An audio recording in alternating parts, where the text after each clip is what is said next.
We're back with a Fox News alert. Cars are smashed and debris is covering the ground in northeast Philadelphia after a medical plane carrying 6 people crashed. Air traffic control audio captured the chilling moments after the plane went down. Approach to runway 24, what's going on down there? Position 755, we have a lost aircraft. We're not exactly sure what happened, so we're trying to figure it out. For now, the field is going to be closed, so no inbounds or outbounds probably. Yeah, here to discuss is Top Gun Navy graduate Matthew Whiz Buckley. Matthew, thank you for joining us. You hear that audio. When it first came out, it was reported this was the moments before. Now we understand it makes more sense. It's the moments after. Walk us through what you hear there. Well, obviously, Tower realized they lost the aircraft. There's previous audio of the control tower clearing them to contact Philadelphia departure, and they don't. So, and either the captain or the first officer of the medevac flight acknowledged that frequency change. So, sounded like everything was fine in the cockpit up until a couple, maybe 30, 40 seconds after that. Yeah, we're being told that this entire scenario took place in less than a minute, which is hard to believe.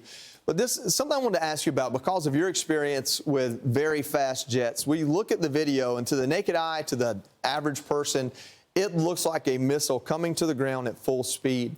I know it's a lot to put in perspective, but when you see those videos and you see them all together, what do you see? Do you see a plane that could be at full throttle? Are there mechanical failures that you're reminded of? We showed a graphic at the beginning of the show that shows the steep angle in which it was going up, and now it's going down.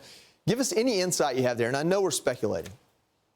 Absolutely, we're speculating, but in nearly 4 decades of flying and flying fighters, that jet was simply not flying. That was a missile. That was a rocket.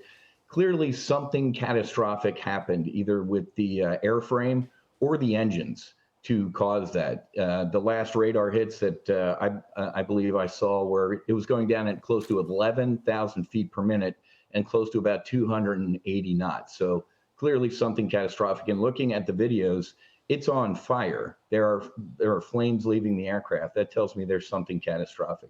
Let me share with you something I was thinking about is as an F-18 Hornet pilot and as a civilian pilot, we own our own fighter jet for the No Fallen Heroes Foundation. Before I took off in the Hornet or my personal jet, you go to full power at the hold short or on the runway. Yeah. Why? Because the engines are at the most, power at takeoff. So if anything's going to happen with a motor, it's going to happen in the first couple seconds of flight. Business jets, airliners, they don't go to the hold short and run the motors up to full power. They don't get on the runway and run the motors up to full power. Yeah. So something to think about there. No, absolutely. I've seen that happen. So the NTSB investigators, they're preparing to examine the newly recovered black box from the Blackhawk helicopter involved in the D.C. crash just a few days ago. President Trump says the military helicopters, he thinks, were flying too high. I want to play a clip real quick of newly minted Defense Secretary Pete Hegseth on this.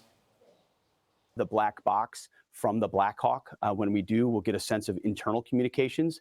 That might tell us exactly who was piloting that Blackhawk. You had a captain in training, you had a chief warrant officer too as an instructor, and then you also had a staff sergeant in that Blackhawk as well. Who was talking, who was on the comms, who was piloting, and then what, if any, confusion was there at the end, right? We're looking at altitude, and the president was clear about that. Someone was at the wrong altitude.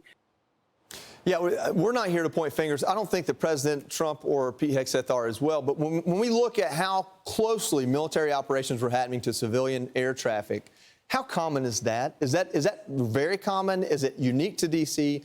I'd love some insight on that. Well, hitting another aircraft is never common. Around the D.C. area with all the military and civilian aircraft, it looks like controlled chaos, and it is.